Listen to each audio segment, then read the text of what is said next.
This is Ian Cameron for Sportsbook Review with your MLB Early Lines report for Monday, September the 5th. We're going to focus on two games and really two similar trains of thought for me with these two baseball games we're going to talk about on Monday's slate. We're going to look at Texas and Seattle, followed by the Detroit Tigers and the Chicago White Sox taking place on Monday. Let's start with Texas and Seattle. This is a near even money price. We've got Cole Hamels taking on Felix Hernandez. I understand why that is. It's a pretty even starting pitching matchup. But right now, in terms of momentum, in terms of who's the better team, who's got more confidence, who's got more spunk now coming to play every single day coming to the ballpark, Texas has that edge in pretty much every category.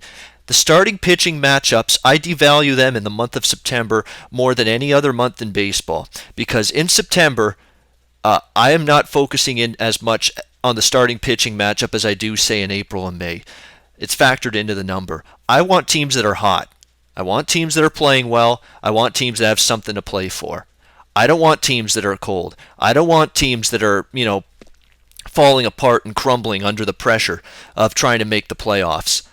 And I think we've got that situation here in this game. Seattle's crumbling, okay? They've had a bad week or two that has really taken them right out of the mix as far as the AL wildcard is concerned. Yeah, if they go on a run, maybe they can get back into it, but I just don't see it happening. They got swept unceremoniously at Arlington last week against this Texas team. They're not playing good this weekend against the Angels.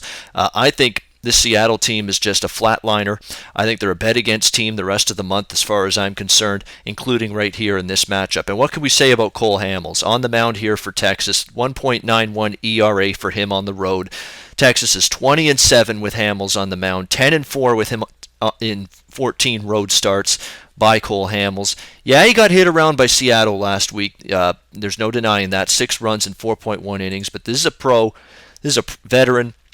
He's a guy with a lot of pride, too, and character, and wanting to pitch well every single start for this extraordinary Texas team. I think he's going to have a chip on his shoulder, bounce back with a much better performance here. And it is worth noting, even though Hamels wasn't at his best in that game against Seattle last week, Rangers still won the game. The lineup, the very potent lineup that has been hitting the ball well of late, still came through for Cole Hamels and bailed him out and got the win for him. And in fact, Texas 6-0 in Cole Hamels' last 6 starts against the Seattle Mariners. So I think he can keep that going here. Felix Hernandez on the other side, he got roughed up by Texas when he faced them last week. 6 runs allowed in 4 innings. He's lost each of his 2 starts against the Rangers this season. I think Seattle's 2-8 in their last 10 games. They're sliding out of the mix, and I'm getting an even money price to bet against them and bet on the team with the best record in the American League right now. I got no problems endorsing Texas around -105 in this game on Monday against Seattle. The other one, very similar strategy, Detroit and the White Sox. White Sox are favored here for one reason only, okay? It's Chris Sale being on the mound. That's why. But where has betting Chris Sale gotten you this year? It's gotten you with a bankroll that's a lot lighter than it would be otherwise. Because let's be honest, Chris Sale, White Sox, especially of late, they've struggled.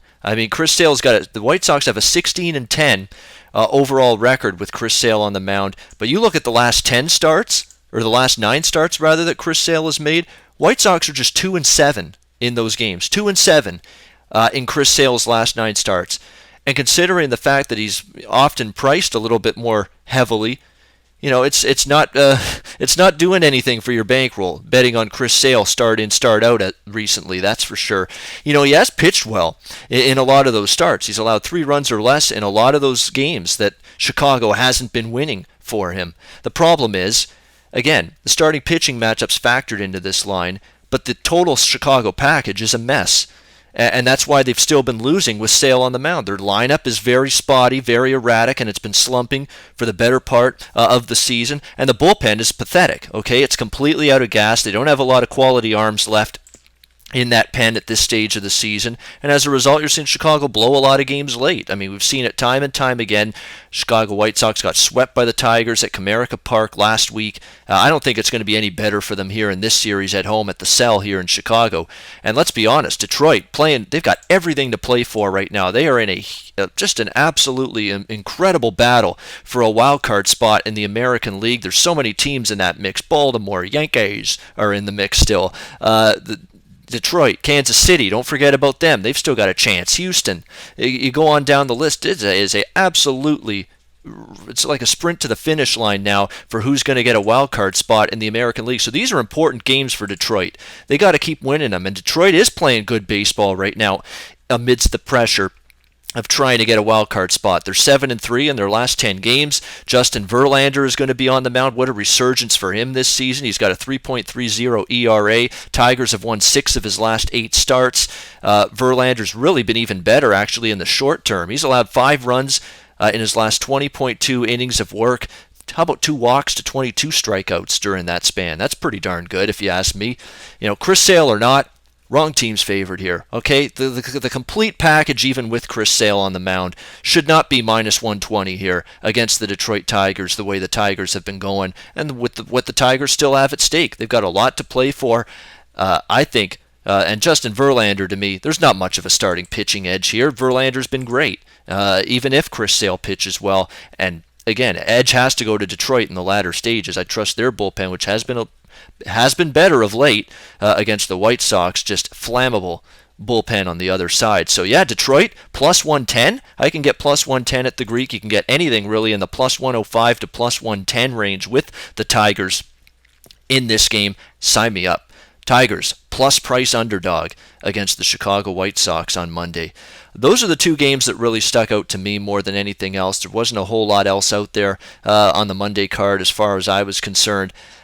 Maybe you take a flyer with Baltimore. I don't want to, I've been ripping on Ubaldo Jimenez all season long, but there's no denying that since he's returned recently to this rotation, he's been a lot better. And I'm not sure Baltimore should be an underdog here to Tampa Bay and Matt Andriese, who looks to be, a little bit, the innings that he's pitched this season, they seem to be catching up to him. Hasn't been as sharp in recent outings, so maybe a little lean to Baltimore there, but not sure I'll bet it. I still prefer Detroit and Texas as my 2 stronger opinions from the baseball card. That is Monday, September the 5th. All right, that's my look at MLB early lines for the games on Monday, September 5th. Happy Labor Day to everyone on both sides of the border. I'm sports handicapper Ian Cameron for Sportsbook Review. And until next time, enjoy the games and good luck. Go to SBRodds.com. Browse, compare, and shop live odds available at top online sportsbooks.